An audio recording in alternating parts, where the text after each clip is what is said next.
La escena inicial de la historia muestra a Sansui utilizando una espada de energía para asestar un golpe al comandante enemigo.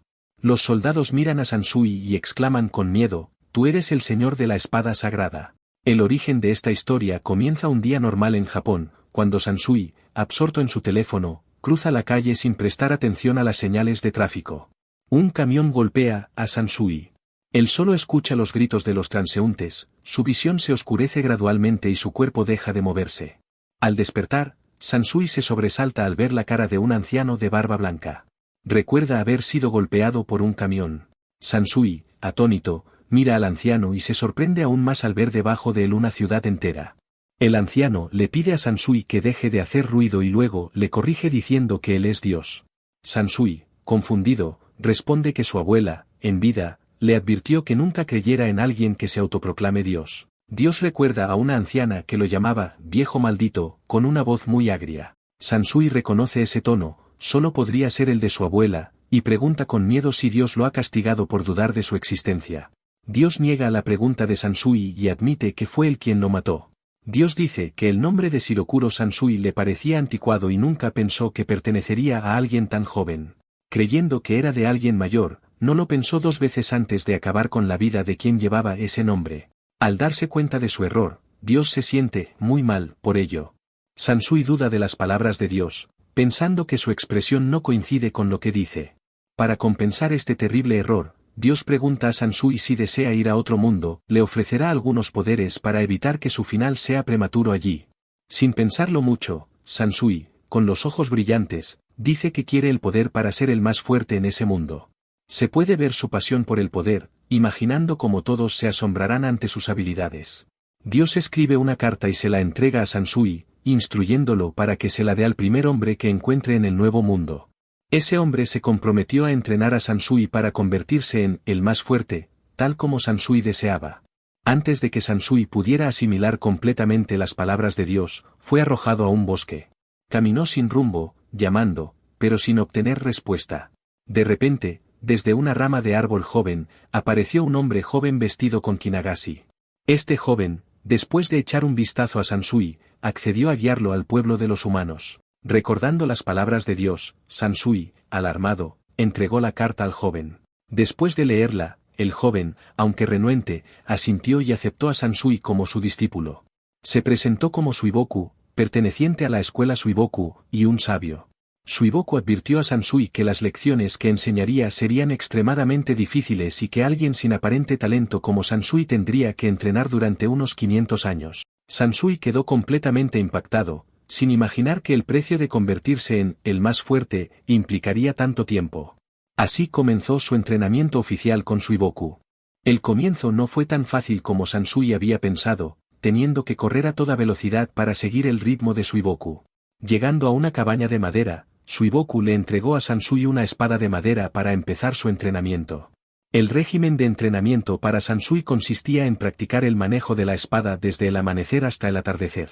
Sansui se desanimó un poco al principio, pero Suiboku le recordó que debía concentrar toda su fuerza en la espada, y que con constancia, la cima del poder no estaría lejos. Así comenzaron los 500 años de entrenamiento de Sansui. Después de ser entrenado por Suiboku, Sansui se dio cuenta de lo difícil y arduo que era volverse fuerte en este nuevo mundo. En cuanto salía el sol, se sumergía en el entrenamiento, y se acostaba temprano para recuperar fuerzas para el día siguiente.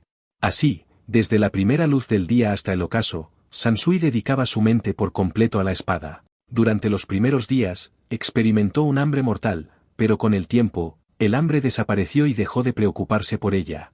A través de lo que Suiboku le enseñó, Sansui aprendió que los sabios como su maestro no necesitaban la comida humana, sino que vivían de algo llamado kasumi. Independientemente de lo que fuese, Sansui absorbía todas las técnicas que Suiboku le enseñaba. Día tras día, se dedicaba incansablemente a la práctica. Su uniforme, con el paso del tiempo, se había desgastado y cambió a vestir kinagashi como Suiboku. Sansui se sumergía tanto en el entrenamiento que casi olvidaba la noción del tiempo. En un abrir y cerrar de ojos, pasaron 500 años, y aún así, Sansui no sentía que la brecha entre él y Suiboku se hubiera reducido. Un día, mientras entrenaban en el bosque, Sansui sintió que algo había entrado en el área. Suiboku también lo sintió, parecía que una manada de lobos estaba atacando a seres débiles. Al llegar, encontraron a una mujer siendo devorada por los lobos. Sansui corrió a rescatar a un bebé recién nacido del pecho de la mujer, el bebé aún estaba vivo. Suiboku no sentía que la niña tuviera Kensa, pero sí detectó magia en ella. Pensó que la niña no se convertiría en una sabia, pero sería mejor criada en la sociedad humana. Suiboku evaluó que Sansui, después de entrenar seriamente durante tanto tiempo, era lo suficientemente fuerte como para llamarse el más fuerte, y le confió la importante tarea de criar al bebé como si fuera su propia hija. Sansui, con amor, tomó a la bebé en sus brazos, listo para aceptarla en su vida y comenzar una nueva etapa. Mientras caminaba por los campos con la bebé en brazos, ella no paraba de llorar de hambre, a pesar de los intentos de Sansui por calmarla. Al ver un pueblo en la distancia, Sansui pensó que podría encontrar leche para la niña, ya que podía sentir las almas de los niños allí. Encontró la casa exacta donde una mujer estaba criando a su propio hijo y le contó que su esposa lo había abandonado, dejándolo con su hija recién nacida que lloraba desesperadamente por hambre. La mujer, compadecida por la situación de padre soltero de Sansui, accedió a amamantar a la bebé. Después de alimentarse, la niña dejó de llorar. La mujer le devolvió la bebé a Sansui y corrió a su casa para preparar algunas cosas para el viaje de los dos. Sansui, mirando en la dirección indicada por la mujer y luego alrededor del pueblo, se sintió extraño y desorientado, ya que en los últimos 500 años nunca había salido del bosque. Sansui, que carecía completamente de conocimientos sobre la humanidad y la sociedad de este mundo, suspiró inconscientemente. El bebé en su pecho de repente estalló en risas, dispersando todos los pensamientos negativos que asediaban a Sansui. En ese momento, la mujer salió de la casa, llevando en la mano una bolsa de leche de cabra y se la entregó a Sansui. No tenía mucho para ofrecer, solo un poco de leche para que el bebé bebiera en el camino hacia la capital. Sansui agradeció profusamente a la mujer y se marchó. Esperaba tener la oportunidad de volver allí para devolverle el favor si ella todavía estaba viva. Sansui se movía rápidamente, utilizando el paso relámpago. Mientras pasaba por un carruaje, de repente sintió que alguien lo seguía. Una voz alta le ordenó detenerse. Sansui se detuvo de inmediato, todavía sosteniendo al bebé. La persona que le había gritado era una noble. La mujer lo llamó un plebeyo descarado por atreverse a saltar sobre el techo del carruaje de su amo. Sin embargo, al ver a Sansui con un niño, decidió no perseguir el asunto pero exigió que Sansui se disculpara sinceramente con su amo, que estaba en el carruaje. Sansui se disculpó, admitiendo que había sido descuidado y había interferido en el paso de otros. La mujer en el carruaje le advirtió a Sansui, lo miró detenidamente y luego salió. Al ver a Sansui vestido pobremente y desaliñado, evaluó que su vida era bastante inestable. Luego, la mujer le ofreció a Sansui ir a su mansión, con la condición de que si pasaba una prueba, le daría un trabajo. Sansui aceptó inmediatamente, sin esperar recibir tal oferta de ayuda. La mujer se presentó como Dui, un nombre que Sansui debería recordar. Brauer, la mujer que había confrontado a Sansui, iba a protestar contra la decisión de Dui de no preocuparse por Sansui, pero Dui la interrumpió. Dui estaba segura de su decisión. Al mirar la palma de la mano de Sansui, Dui comentó que parecía la mano de alguien que había manejado una espada toda su vida. 500 años, por supuesto, es un largo periodo de tiempo, y Sansui realmente había estado practicando incansablemente con la espada día y noche. Dui se volvió hacia Brauer y le preguntó por qué Sansui, a quien ella llamaba mono, no parecía tener forma mágica original, pero aún así podía saltar sobre el techo de un carruaje. Dui miró a Sansui con interés, pensando que tal vez había utilizado algún tipo de magia rara. Sansui no entendía lo que las dos personas frente a él estaban diciendo, así que decidió que lo mejor era permanecer en silencio. Recordó lo que Suiboku le había dicho: en este mundo, la magia es muy común, pero eso no significa que todos puedan usarla. El 99% de la población puede usar algún tipo de magia, pero hay un 1% que no puede usar ninguna forma de magia porque no poseen una forma mágica original, y por lo tanto no pueden conjurar hechizos. Sin embargo, aún pueden producir efectos similares a los de la magia mediante rituales o ceremonias. La técnica de sabio de Sansui es una forma similar, y lo que Dui y Brauer llamaron magia rara, se refiere a técnicas que no requieren el uso de magia. Luego, Sansui se subió al carruaje con Dui para dirigirse a la capital, aunque él y el bebé tenían que sentarse en los asientos exteriores. Al ver la expresión entusiasta de Sansui, Brauer no pudo evitar mostrar su desdén, considerándolo un campesino ignorante. A Dui no le importaba mucho, solo estaba interesada en cómo Sansui podría ser útil. Al llegar a la mansión de Dui, los sirvientes salieron a recibir a Dui. Al ver a Sansui, se mostraron sorprendidos. Dui continuó refiriéndose a Sansui como el mono, y ordenó al mayordomo que preparara una habitación para Sansui y su hijo. El bebé en brazos de Sansui de repente empezó a llorar fuertemente, pero afortunadamente una amable criada ayudó a Sansui a calmar al niño. El padre y el hermano mayor de Dui también aparecieron para dar la bienvenida a Dui a casa. Sansui no pudo evitar admirar su presencia imponente y experiencia militar. Dui presentó a Sansui como alguien capaz de usar magia rara y dijo que quería que él fuera su escolta. El padre y el hermano de Dui inmediatamente sacaron sus espadas hacia Sansui. Al principio, Sansui se sorprendió, pero sus reflejos, perfeccionados durante 500 años, lo hicieron responder con su espada. El padre de Dui estaba asombrado y de inmediato organizó un duelo entre su hijo y Sansui. No queriendo romper su promesa a su hija, creó esta prueba como una forma de evaluar las habilidades de Sansui. La criada que sostenía al bebé preguntó a Sansui cómo se llamaba el niño. Sansui llamó a la niña Rein. Comenzó el duelo, y el hermano de Dui, vestido con armadura y empuñando una espada, se lanzó primero. Sansui, con total calma, usó su espada de energía para derribar a su oponente con un solo golpe. El padre de Dui no podía creer que su hijo hubiera sido derrotado en un instante por una espada de madera, así que decidió intervenir personalmente. Intentó atacar a Sansui por sorpresa, pero Sansui, con reflejos rápidos, giró y empujó al hombre con su codo, dejándolo tendido en el suelo, adolorido. A Dui le entusiasmó el resultado, ahora su padre y su hermano no tendrían motivos para impedir que Sansui se convirtiera en su escolta. La criada entregó a Rein a Sansui. Padre e hija se miraron y sonrieron felizmente, creando una escena muy cálida. Sansui decidió que este sería el lugar donde criaría a Rein, a pesar de que la familia de su patrón era un poco loca, pero eso no era un gran problema. Sin embargo, Sansui no estaba completamente seguro de Dui como una buena empleadora. Cuando Sansui dijo a Dui que un sabio no puede ser quemado, ella inmediatamente intentó quemarlo. Y cuando dijo que un sabio no puede ahogarse, Dui realmente ordenó a Brauer intentar ahogarlo. Sansui concluyó que Dui era egoísta, una joven rica que siempre obtenía lo que quería, pero con su estatus, Dui estaba acostumbrada a actuar como quisiera. Sansui aprendió que en el reino de Arcana, además de la familia real, hay 4 familias nobles influyentes con grandes extensiones de tierra. Dui era la heredera de la familia Sopeid. El padre de Dui era el jefe de la familia, seguido por su hermano mayor. Ambos amaban profundamente a Dui, y esto había fomentado su egoísmo. Era comprensible que una joven mimada, acostumbrada a tener todo lo que quería, llegara a creer que merecía obtener todo lo que deseaba. Aunque sabía que su patrocinadora no era precisamente amable, Sansui no tenía intención de irse, porque Rein todavía estaba allí. Si se iba, Rein no tendría dónde vivir ni qué comer, y ambos tendrían que vagar sin rumbo. La familia Sopeid era realmente generosa, ayudando a Sansui a criar a Rein como a un niño de la nobleza. Rein tenía acceso a la lectura, ropa limpia y bonita. Dui trataba muy bien a Rein, dispuesta a pasar horas comiendo pastel y tomando té con ella. Sansui empezó a pensar que Brauer también era una persona bondadosa. Brauer, aunque joven, era realmente un prodigio tanto en esgrima como en magia. Al principio era bastante fría, pero con el tiempo trabajando junto a Sansui, se había abierto más. Ahora, se habían convertido en compañeros de equipo confiables. Así, pasaron rápidamente 5 años hasta el día en que Sansui, Rein y Brauer escoltaron a Dui a la academia de la capital.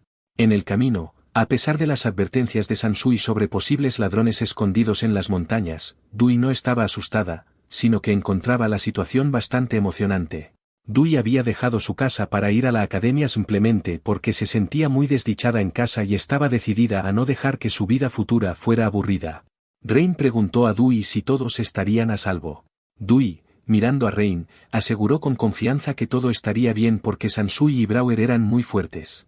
Viendo la actitud beligerante de Dui, Sansui sudaba nervioso.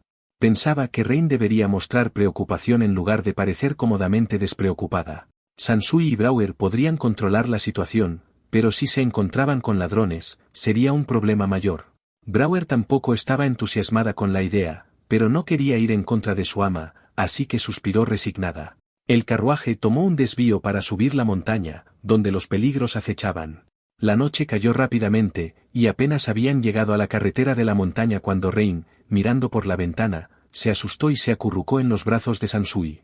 En ese momento, Sansui ya había estimado el número de enemigos y le dijo a Brouwer que era hora de actuar. Brouwer dejó a Sansui atrás para proteger a su ama y se adelantó para lidiar con unos 20 bandidos. Los bandidos emergieron de detrás de los arbustos, sacando sus armas al unísono para preparar su emboscada. Sansui notó que parecían estar pasando por un mal momento, ya que sus armas estaban desgastadas y sus cuerpos parecían flacos y en mal estado. Brouwer inmediatamente insultó a los bandidos por atreverse a obstruir el camino de la familia Sopeid. Los bandidos, al ver el escudo de la familia en el carruaje, se dieron cuenta de que se trataba de nobles de alto rango. Brouwer, utilizando su espada, pronunció el hechizo, cortador de viento, dejando a los bandidos asombrados. No esperaban que Brouwer fuera una hechicera. Los bandidos gritaron a sus compañeros para atacar rápidamente a Brouwer antes de que pudiera lanzar otro hechizo. Brouwer saltó alto y en cuestión de segundos, con movimientos de espada expertos, eliminó a 4 de ellos. Los restantes bandidos cambiaron su enfoque para atacar el carruaje y tomar rehenes. Sansui sacó su espada de energía y golpeó al líder ciego en la cabeza, dejándolo inmóvil. El segundo intentó huir pero fue atrapado por Sansui, quien le aplicó una poderosa descarga de energía y lo empotró contra un árbol. Brouwer y Sansui luego se unieron para eliminar al resto de los bandidos sin dejar ninguno atrás. El carruaje continuó su camino hacia la Academia Real Arcana, la institución educativa más prestigiosa del país. A su llegada por la mañana, el rector de la academia, un mago, salió personalmente a recibir a Dewey. Dewey preguntó al rector si debería dirigirse a ella como «señora maga». El rector respondió con una sonrisa, pidiendo ser llamada solo por su título actual. Dewey y el rector disfrutaron de una conversación animada, con palabras llenas de ironía. El rector luego se volvió hacia Sansui y pronunció su nombre completo, sorprendida por su uso del arte de los sabios, una habilidad rara que nunca había visto ni escuchado. El rector expresó su deseo de que Sansui demostrara su habilidad frente a toda la escuela. Dewey miró a Sansui, incierta de si él podría realizar una demostración adecuada.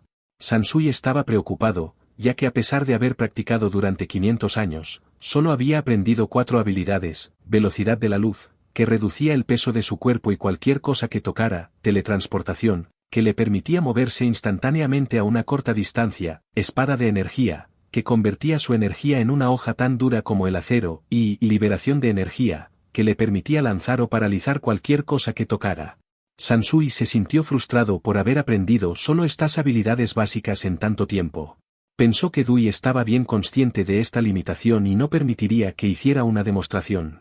Pero el rector, conocedora del espíritu competitivo de Dewey, mencionó que la familia Batreble también había mostrado las habilidades de sus protectores. Dewey, no dispuesta a ser superada, inmediatamente aceptó que Sansui hiciera una demostración. El rector sonrió satisfecha. Siguiendo la dirección del rector, el grupo se trasladó al área del coliseo de la academia. La heredera de la familia Batreble, Apines Batreble, una chica de belleza radiante y de la misma edad que Dewey, saludó a Dewey. A su saludo, Dewey respondió con sarcasmo, insinuando que la presencia de Apines era tan insípida que apenas podía recordar la última vez que se encontraron. Sansui notó que, aunque ambas chicas eran herederas prometedoras de sus respectivas familias, de la misma edad y bellas, Dewey era arrogante y altiva, en contraste con la amable Apines. Observó que las dos chicas junto a Apines parecían tener habilidades raras y se despidieron rápidamente.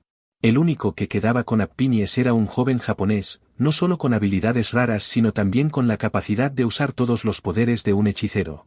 Entrando al coliseo, el rector presentó a los 4 individuos con habilidades raras a los estudiantes. Primero fue la princesa del reino de Mahan, Tsunae Mahan, que poseía la habilidad de transformarse en un monstruo mágico, una habilidad rara en la realeza de Mahan. Luego vino Tsuga, con la habilidad de maldición, capaz de alterar la materia. Tsuga pronunció un hechizo en su espada, que se ablandó como un trozo de cuerda. Finalmente, el rector anunció un duelo entre Sansui, el mejor espadachín del país, y el acompañante de Apines Batreble, el joven japonés. Dewey insistió en que Sansui debía ganar y demostrar la diferencia de clase. Apines nombró al joven japonés como Seiga, animándolo a ganar y quitarle el título de «el más fuerte» a la familia Sopeid. Tanto Sansui como Seiga se sintieron presionados. El rector presentó a Sansui como «el niño espadachín», el mejor espadachín del reino de Arcana. Sansui entendió por qué la gente le había dado ese apodo. Después de 500 años, su rostro no había cambiado, manteniendo la apariencia juvenil. Sansui se sintió avergonzado al ser llamado espadachín santo, ya que se consideraba muy inferior a Suiboku. El rector también mencionó que Sansui podía usar el arte del sabio, una habilidad rara. Appimies comenzó a preocuparse. Luego, el rector presentó a Seiga como el prometido de Appimies, quien eventualmente se convertiría en el líder de la familia Batreble. Para sorpresa de Sansui, Tsunae y Tsuga también estaban comprometidas con Seiga. Seiga tenía la habilidad de apoyo, considerada esencial en combate. Según Sansui, un hechicero de apoyo significa usar hechizos de curación y defensa, curando heridas de compañeros de equipo. Además, Seiga podía crear muros y armaduras con su magia. Seiga, de hecho, había creado una armadura para el combate. Sansui, por otro lado, solo tenía su espada de energía hecha de madera. Sansui solo podía sentir un único poder en Seiga, lo que lo llevó a pensar que las otras habilidades de Seiga eran un secreto y que se mostraba como un mago de apoyo. Basándose en la postura y manejo de la espada de Seiga, Sansui evaluó que sus habilidades eran bastante limitadas, la armadura que llevaba tampoco era tan resistente como parecía a los ojos de los demás. Los espectadores en las gradas observaban atentamente cada movimiento de Sansui y Seiga. Enfrentándose a Seiga, Sansui de repente sintió un cambio en las habilidades de Seiga y una actitud completamente diferente de unos minutos atrás. Sansui sospechaba que Seiga podría leer los pensamientos de su oponente o incluso predecir el futuro.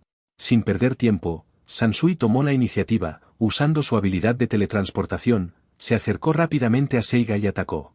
Seiga bloqueó con su espada de acero, pero Sansui, con una mano en la espada y la otra invocando la habilidad de liberación de energía, empujó a Seiga contra la pared.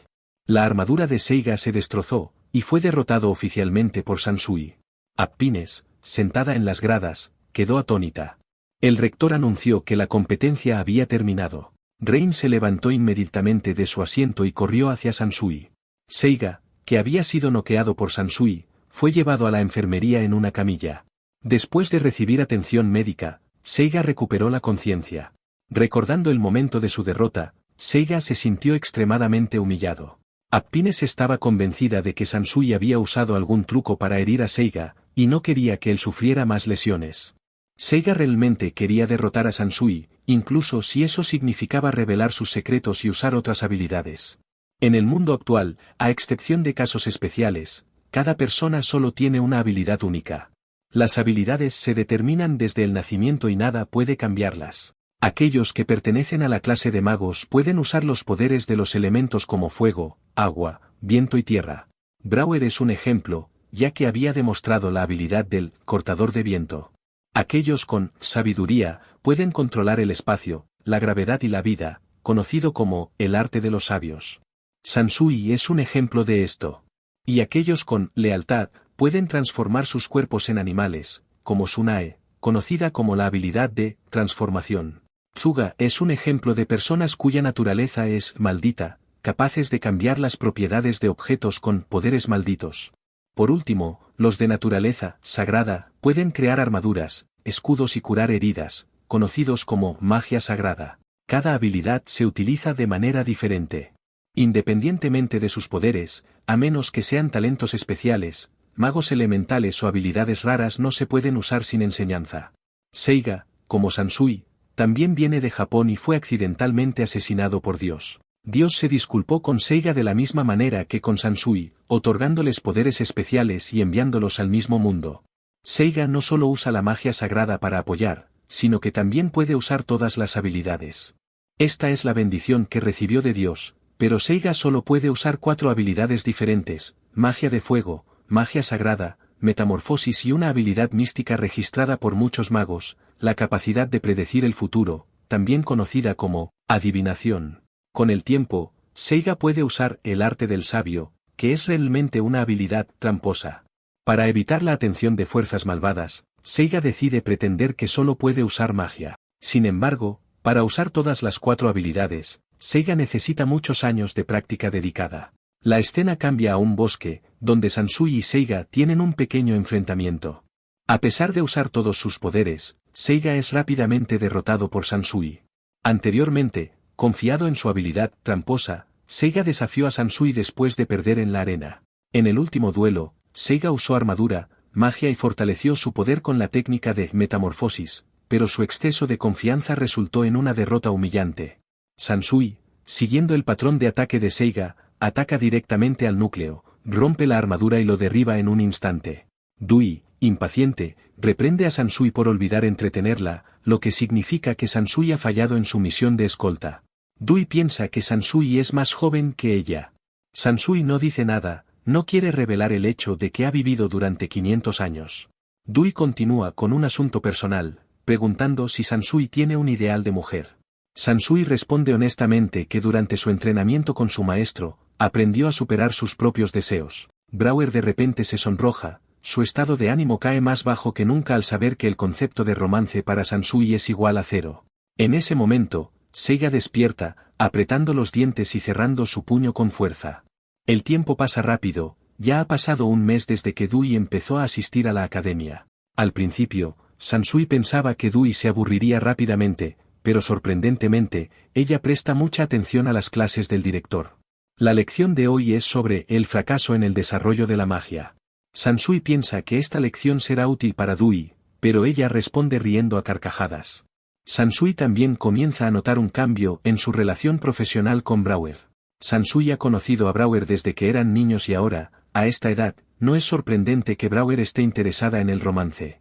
Dui siente que hay algo entre Sansui y Brower, y a menudo saca el tema para burlarse de ellos. Sansui y Brower, por supuesto, no se atreven a refutar, ya que hablar al respecto solo crearía una situación incómoda. Al regresar a la mansión privada de Dui cerca de la academia, Brower se encuentra con Sansui para hablar. Ella se disculpa por no concentrarse en su trabajo de escolta y estar demasiado preocupada por él. Sansui no culpa a Brower, y la tranquiliza para que el ambiente sea más cómodo. Dui y Rain no saben cuánto tiempo han estado observando, pero están bastante interesados en el desarrollo romántico entre Sansui y Brower. Sansui de repente siente que el padre y el hermano de Dui se dirigen hacia la mansión, y el ejército que traen no es pequeño. Brower, de pie en el mirador, se pregunta por qué el dueño y el joven maestro llevan ropas que no parecen adecuadas solo para visitar a Dui. Parece que Dui ha enviado una carta provocativa a los dos hombres en casa. Rain, al ver la aterradora apariencia del hermano de Dui, inmediatamente se agarra a la cabeza con miedo y se esconde en el pecho de Dui. Sansui, siguiendo las órdenes de Dui, sale a contener al enemigo. Con su espada de poder, Sansui golpea en la cabeza al hermano de Dui, dejándolo inconsciente en el acto. Esta es la escena que abre la historia, Sansui usando su espada de madera para derribar a su oponente y siendo llamado por los soldados como el Señor de la Espada Sagrada. El padre de Dui, como de costumbre, pierde el control, grita y se lanza contra Sansui.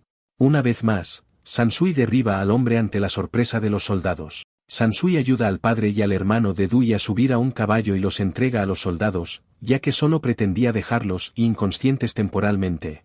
Un joven soldado se adelanta para disculparse con Sansui por la inconveniencia, pero seguirá liderando al equipo para llevar a cabo las órdenes de Dui tal como estaban escritas en la carta.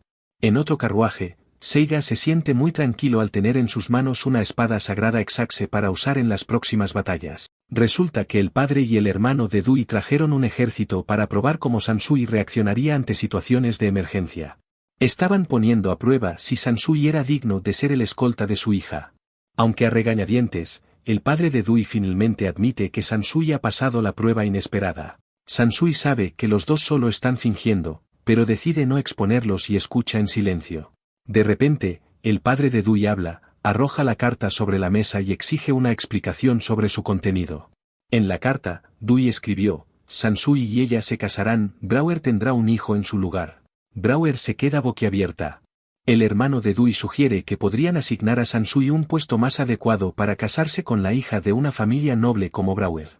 El padre de Dui claramente se opone a la unión entre Sansui y su hija. Dui puede pedir cualquier cosa, pero casarse con Sansui es imposible. Cambiando de tema, el padre de Dui quiere confirmar si el prometido de Apines, Seiga, realmente puede usar todas las habilidades. Dui afirma que Seiga puede usar magia sagrada, metamorfosis y elementos.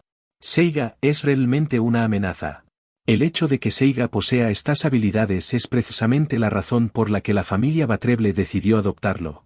La familia Sopeit también tiene su propia rivalidad heredada, y definitivamente se verán favorecidos teniendo a Sansui, el niño de la espada sagrada, conocido como el espadachín más fuerte del país, a su lado. Sansui humildemente responde que sus habilidades aún están muy lejos de las de su maestro Suiboku. Comparado con Suiboku, Sansui solo se atreve a considerarse un aficionado. El padre y el hermano de Dui se interesan de inmediato, sorprendidos de que Sansui, a pesar de su gran poder, todavía se considere un novato, se preguntan qué tan increíble debe ser este maestro Suiboku. Dui también está sorprendida, no puede creer que haya una gran brecha de poder entre Sansui y Suiboku. El padre de Dui pregunta si Seiga también tiene esa sabiduría y si podría haber aprendido el llamado arte del sabio. Sansui niega lo que él sugiere, todas las habilidades que usa Sansui son básicas, pero le tomó 500 años aprenderlas. No es posible que Seiga simplemente las copie con solo mirar. Justo cuando todos están a punto de volver al tema de Sansui y Brouwer, el carruaje de la familia Batreble llega a la mansión. Appines baja primero y saluda cortésmente. Dui ignora a Appines completamente, pensando que ella solo viene a provocar con trucos absurdos. Appines menciona que Seiga ha sido reconocido como el dueño de la espada sagrada, así que lucharán una batalla digna. Seiga dice que ha estado practicando diligentemente durante un mes y quiere vencer a Sansui para compensar sus 2 derrotas anteriores. Anteriormente, en la mansión de la familia Batreble, Appines y los 3, Seiga, Tsunae y Tsuga, se reunieron con el padre de ella. Appines se disculpa por ser impetuosa y revelar el secreto de Seiga a Dui. El padre de Dui también critica a Seiga por su precipitación, pero si él aspira a ser el más fuerte, entonces el padre cree que Seiga podría sacar la espada sagrada. Mientras habla, el padre de Appines saca un mapa cuidadosamente guardado en una pequeña caja y se lo entrega a Seiga. Este mapa guiará a Seiga al lugar de la espada sagrada más poderosa, Exaxe.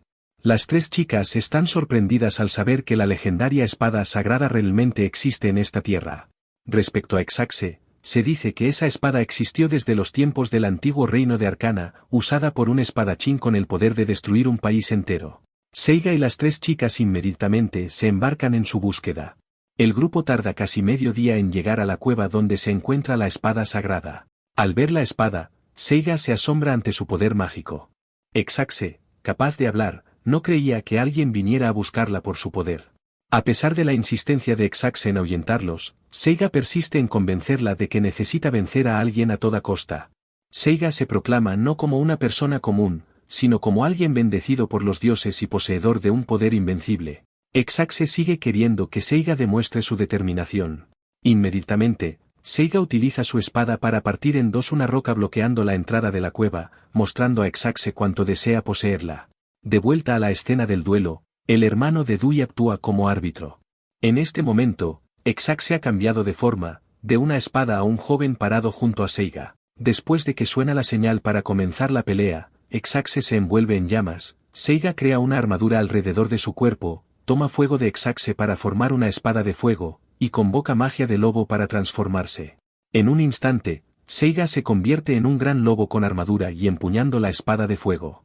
La espada sagrada Exaxe, combinada con el formidable poder ofensivo de Seiga, aumenta tremendamente tanto la defensa como la fuerza física. Además, la habilidad de adivinación de Seiga también mejora significativamente. Ahora, Seiga puede prever los eventos futuros. Seiga ataca primero, lanzándose hacia adelante con un poderoso golpe. Sin embargo, Sansui, con una velocidad asombrosa, arrebata la espada de la mano de Seiga, causando que caiga. De su forma de lobo, Seiga vuelve a su forma humana. La razón más obvia por la que Seiga sigue perdiendo ante Sansui es la falta de práctica. Esto se considera la peor derrota de Seiga. Seiga es derrotado, todo según lo planeado por Sansui. La adivinación es una habilidad que permite a Seiga ver lo que sucederá, pero solo dentro de su campo de visión. Gracias a ella, Seiga puede ver lo que le espera. Pero una vez que Seiga baja la guardia contra Sansui, este último toma completamente la ventaja. El evento termina de manera decepcionante. Appines, Tsuga y Tsunae no pueden creer lo que acaban de presenciar, Seiga es derrotado rápidamente e inesperadamente. Appines está confundida, Seiga había practicado tan diligentemente y aún así fue derrotado por Sansui. Tsunae, aunque no quiere admitirlo, la realidad es clara, deben aceptar que Sansui es mucho más fuerte de lo que Seiga pensaba. La velocidad de la luz no solo hace que el cuerpo de Sansui sea ligero, sino también los objetos que toca. En ese momento, Sansui hizo que Saiga se volviera más ligero, por lo que la fuerza de su propio golpe se volvió contra él, haciéndolo girar por la inercia. Esa fue la única acción que Sansui tomó para derrotar a Seiga. La reacción del padre de Dui es como la de los demás, incrédulo ante lo que acaba de presenciar. La velocidad de Sansui es algo difícil de comprender. Además, Sansui puede derrotar a su oponente con solo un toque. El silencio se apodera del entorno, nadie dice una palabra. Exaxe piensa que Sansui había estado ocultando su fuerza, pero ahora comprende que es aún más fuerte de lo que imaginaba. Exaxe observa la espalda de Sansui, recordando movimientos y formas de moverse muy familiares, realizados solo por una persona. Exaxe, ahora en forma humana, grita preguntando si Sansui es discípulo de Suiboku. Sorprendido, Sansui se gira para ver a Exaxe sentado en el suelo, cubriéndose la cara y llorando. Exaxe explica que Suiboku lo abandonó para convertirse en un dios por sí mismo, por la técnica que Sansui acaba de usar. Exaxe reconoce que él es discípulo de Suiboku. Resulta que el antiguo maestro de Exaxe es el maestro de Sansui. Pero surge una duda, la historia del reino de Arcana es muy antigua y nadie ha sobrevivido hasta ahora. Exaxe descarta la idea de que el maestro de Sansui sea descendiente de Suiboku, convencido de que Suiboku aún existe en este mundo. En el pasado, Suiboku clavó a Exaxe, entonces en forma de espada, en una roca y se fue, buscando convertirse en el más fuerte sin depender de nadie. El ambiente se vuelve tenso.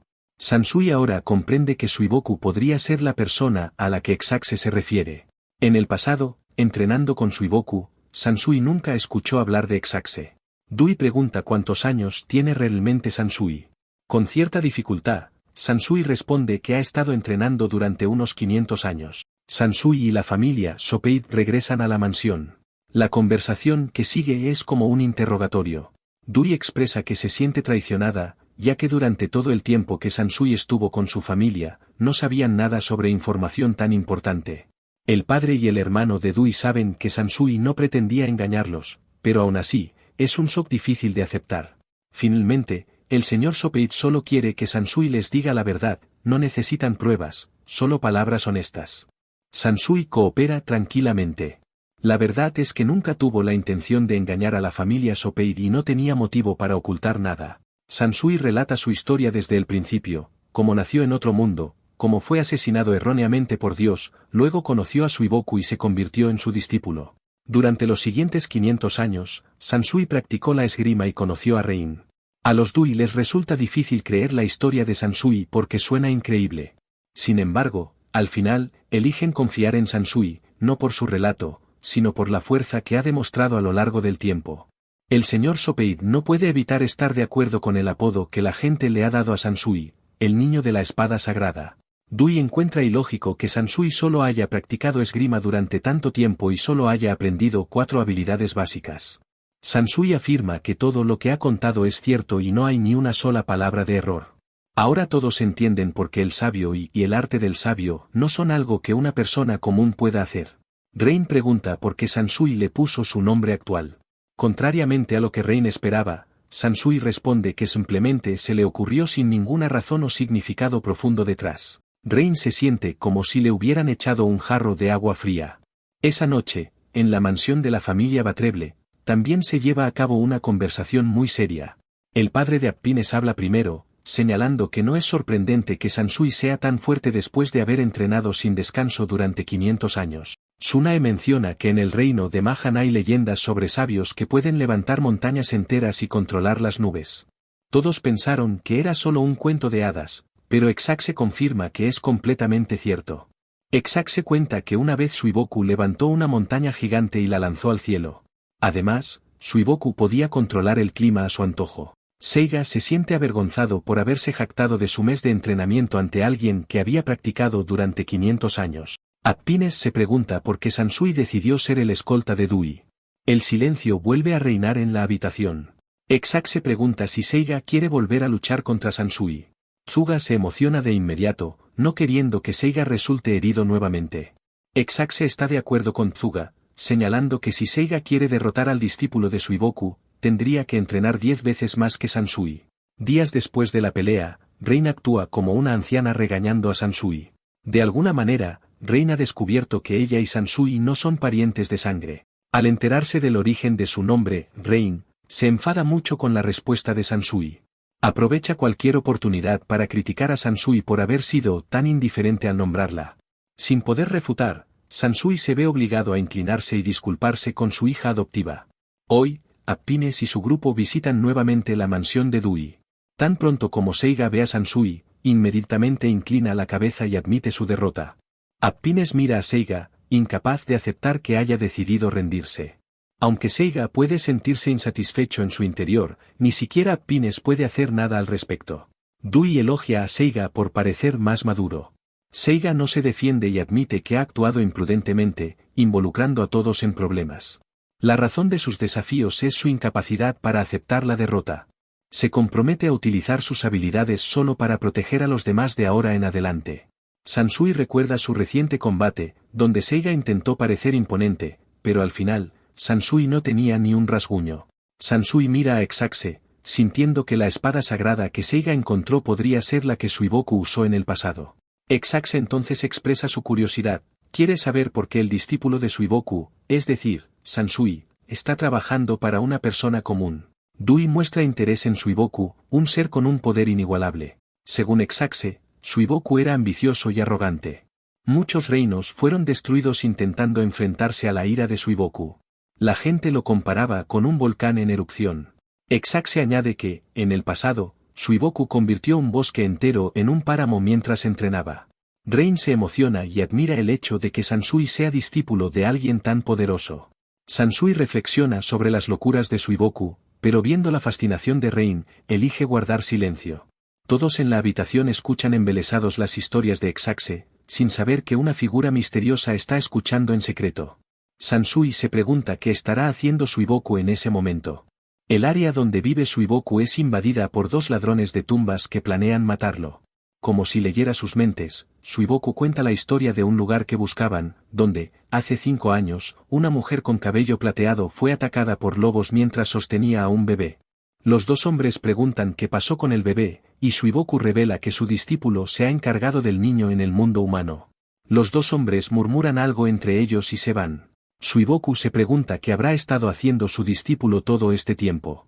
La escena cambia a la Academia Real, donde Estendo, la princesa de Arcana, informa en la oficina del director lo que ha aprendido sobre Sansui. Estendo es quien estaba escuchando fuera de la sala de estar de la mansión de Dewey. Sin embargo, toda la información que ha reunido es nula. Estendo no ha encontrado ninguna pista sobre Sansui, aparte de su nombre. Al igual que muchos otros, después de escuchar que Sansui es un espadachín que ha vivido más de 500 años, Estendo, a pesar de no querer creerlo, se ve obligada a aceptarlo. La directora cambia de tema, admitiendo que, aunque Seiga no ha podido vencer a Sansui, sigue siendo muy fuerte. Estendo sugiere que con su nivel actual, Seiga podría ser el líder del ejército real. Tras una pausa, agrega que la casa real no puede quedarse atrás y necesitan encontrar a alguien tan excepcional como Seiga, alguien con la fuerza y habilidades para ser rival de Sansui y capaz de derrotar al espadachín legendario. Mientras tanto, en la mansión de Dewey, Sansui, después de soportar la ira de Rain, continúa siendo objeto de cuestionamientos. Dewey había considerado la posibilidad de que Sansui fuera mayor que ella, pero nunca pensó que fuera 500 años mayor. Sansui se disculpa por haber ocultado esto. Dewey comienza a reconsiderar su relación con Brower, no queriendo que ella se case con alguien de 500 años. Después de mucho pensar, Dewey decide dejar el tema de lado por el momento. En cuanto a casarse, Dewey también quiere encontrar un hombre adecuado, alguien que encaje bien con ella, no la avergüence, y sobre todo, sea lo suficientemente fuerte para proteger a la familia Sopeid. Sansui reflexiona sobre los dos hombres de la familia Sopeid, dudando que alguien cumpla con todos los criterios de Dewey. De repente, se escucha un golpe en la puerta, un guardia de la familia Caputo trae un mensaje urgente para Dewey. La carta es de la hija de la familia Caputo, Pallid, quien informa que un poderoso espadachín de otro reino ha llegado y desea enfrentarse al mejor espadachín de Arcana, Sansui. Pallid también menciona que explicará más en persona y sugiere que Dewey lleve a Sansui al territorio de los Caputo. Intrigada por el espadachín desconocido, Dewey se anima al escuchar que proviene de una familia rica y atractiva. Decidida, ella pide partir inmediatamente hacia el territorio de los Caputo. Tras medio día de viaje, llegan a su destino, una zona bulliciosa y moderna, pero aún con indigentes en las calles. Sansui se da cuenta de que Dewey aún no tiene un prometido. Normalmente, las familias nobles arreglan matrimonios para sus hijos desde que son jóvenes, pero el padre y el hermano mayor de Dewey nunca permitirían que Dewey se comprometiera. Y parece que hasta ahora, Dewey nunca había prestado atención a nadie más. Cuando el grupo se acercaba al centro de la ciudad, había una multitud ruidosa reunida. Sansui escuchó vagamente que un noble y un espadachín extranjero estaban teniendo un altercado. El espadachín tenía una apariencia realmente atractiva. Con rasgos faciales distintivos, una estatura imponente y una voz profunda y segura, Dewey se sintió inmediatamente cautivado. Sansui de repente sintió como si el mundo entero girara alrededor de aquel hombre. Pálit apareció poco después, ella era quien había enviado la invitación a Dewey para venir a Caputo. Pálit relató que, hace unos días, Tun, un extranjero, y el señor Nessie, un noble del Imperio Domino, habían causado conmoción en esa área. Ambos insistían en que tenían razón y querían demandarse mutuamente. Sansui había oído hablar del Imperio Domino, un país vecino que recientemente había tenido éxito en una revolución para derrocar al gobierno anterior. Toda la familia real fue capturada, y los nobles huyeron a Arcana y a otros lugares para refugiarse. La causa de la pelea aún no estaba clara, pero Dewey ya había decidido que el noble, el patético señor Nessie, estaba equivocado. Pálit sugirió escuchar ambos lados antes de juzgar. Tun declaró que no tenía nada que temer, pero tampoco permitiría ser tratado injustamente. Haciendo una pausa, Tun se volvió hacia Sansui y dijo que si quería una respuesta directa de él, el joven santo de la espada, Sansui tendría que vencerlo en combate. Dewey le recordó a Sansui que debía ser cuidadoso para no herir a Tun. Pálit compartía la misma opinión que Dewey. Nessie pensaba que Sansui seguramente sería derrotado por Tun. Si Sansui era derrotado por Tun, y Dewey moría en el proceso, Tun sería castigado, y Nessie no tendría más preocupaciones y podría actuar a sus anchas. Sin embargo, si Sansui resultaba ser un espadachín hábil, entonces Tun estaría en grave peligro. Brower, observando desde afuera, podía sentir el poder emanando de Tun. De repente, Brower comenzó a preocuparse por Sansui. Dewey estaba completamente desinteresada en cualquier otra cosa excepto en Tun, a quien ya había elegido como su futuro esposo. Como extranjero, Tun era considerablemente más alto que Sansui. Tun ejecutó la técnica, danza de las sombras, dividiéndose en dos y lanzándose al ataque contra Sansui. Tun se movía muy rápido, y la fuerza de su espada era formidable. El sonido del acero chocando creaba un estruendo ensordecedor. Sansui blandió su espada contra la réplica original de Tun, haciéndola desvanecerse gradualmente. Tun, usando su técnica, capa de la oscuridad, creó dos réplicas más y atacó de nuevo. Sansui, manteniendo su compostura, rápidamente derrotó a ambas réplicas. Los espectadores vitoreaban como si nunca antes hubieran presenciado un duelo tan emocionante. Dewey estaba intrigada por la magia de duplicación de Tun, una habilidad que nunca había visto antes. Pálit miraba hacia Sansui, animándolo. Sansui era fuerte, pero su oponente Tun no era débil. Sansui podía ver que Tun usaba la cantidad para abrumar. También dedujo que cada vez que Tun creaba una réplica, su control sobre ellas mejoraba. Incluso sin la habilidad de duplicación, Sansui consideraba a Tun un espadachín hábil, y si se trataba de fuerza física, ciertamente era más fuerte que Brower. Tun estaba emocionado por la fuerza de Sansui, exclamando que no podía creer que existiera un espadachín con tal poder. En ese momento, Tun reveló su habilidad secreta, creando 6 réplicas más y ejecutando la danza de la muerte. Sansui sabía que con esta técnica solo necesitaba reaccionar rápidamente, si derribaba una réplica, otra atacaría simultáneamente. Una persona normal seguramente perdería, pero como un experimentado en combate real, Sansui se movió con precisión y se lanzó hacia Tun. Anticipando los movimientos de Tun, Sansui estaba decidido a derribarlo directamente. Justo antes de acercarse a Tun, Sansui lanzó su espada al aire, distrayendo a Tun y aprovechando el momento para arrebatarle su espada y colocarla en su cuello. Tun aceptó su derrota, realmente impresionado por Sansui. Brower dedujo que Sansui había leído los movimientos de ataque de Tun durante el combate. Tun admitió que había subestimado a Sansui. Tal como Brower pensaba, Sansui había anticipado los ataques de Tun. Ahora, Tun felizmente aceptó resolver el problema a través del consejo. Nessie fue llevado ante el Mago Supremo para solucionar todo, sin importar cuánto intentara resistirse. Dewey dejó a Brower cuidando a Rain, mientras ella y Sansui se dirigían al consejo. Brower, de forma inesperada, se convirtió en niñera. Mientras llevaba a Rain a recorrer la ciudad de Caputo, Escuchaba los susurros y comentarios de los ciudadanos sobre el enfrentamiento entre Sansui y Tun. Las jóvenes quedaban encantadas con la apariencia atractiva de ambos jóvenes. Rain le preguntó a Brower si Dui se casaría con Tun. Brower respondió que eso dependería de la opinión del amo y del joven amo. Rain, con una expresión preocupada, preguntó si Brower también podría enamorarse de Tun. Sorprendida por la pregunta, Brower tartamudeó sin saber qué responder. Aunque no lo tenía claro, Brower estaba segura de que solo quería casarse con Sansui. Rain, como una anciana sabia, instó a Brower a aclarar sus sentimientos a todos. Continuaron su paseo antes de regresar a la mansión Manson. Después de un tiempo, Dui, Sansui, Palit y Tun también regresaron. Sansui parecía cansado, así que Brower decidió posponer la conversación que quería tener. En el consejo, Palit pidió usar magia para convertir en piedra a los mentirosos. El señor Nessie había intentado violar a una joven, Tun intervino para detenerlo, lo que llevó a la discusión. La situación se intensificó cuando Nessie provocó a Tun, quien sacó su espada para enseñarle una lección. Dui no pudo evitar reír al recordar cómo Nessie luchaba inútilmente. Tun admitió haber actuado de manera infantil y sentirse culpable por el alboroto causado. No quiso aceptar disculpas de Palit, sintiéndose satisfecho de haber usado la magia para hacer confesar al malhechor. Los cuatro del lado de Dui quedaron impresionados con la actitud de Tun. Tun también expresó su admiración por el santo de la espada, Sansui. De repente, se levantó y se arrodilló frente a Sansui, pidiendo ser su discípulo. Dui generosamente dijo que Tun podría venir a su villa después de ser aceptado por Sansui. Tun aceptó inmediatamente, presentándose como Tun Mahan. Se reveló que Sunae era la hermana menor de Tun. Al enterarse del compromiso de su hermana con otro espadachín, Tun quedó impactado, ansioso por hablar con ella. Dui imaginó un futuro en el que se convertiría en familia política de Appines. Palit despidió a los invitados de Arcana. En el carro, Tun suspiró, sospechando que Sunae había causado más problemas en el reino de Arcana. No se sentía tranquilo respecto a su problemática hermana menor.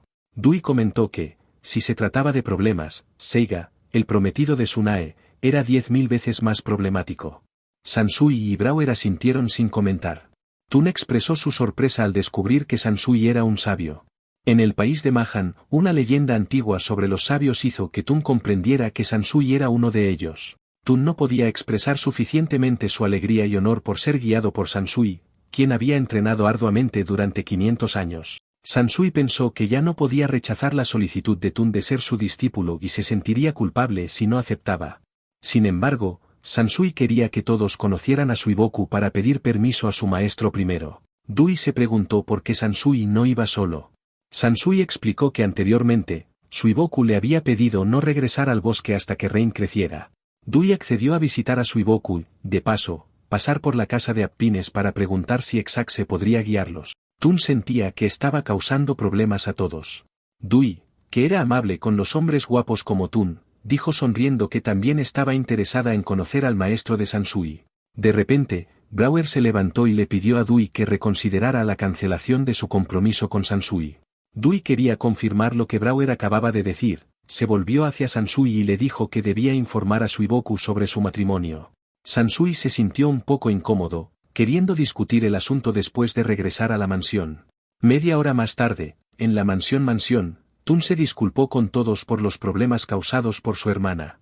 También agradeció la amable acogida de la gente de Arcana a pesar de conocer la tradición de mantener la pureza de la línea sanguínea de la familia real en su país.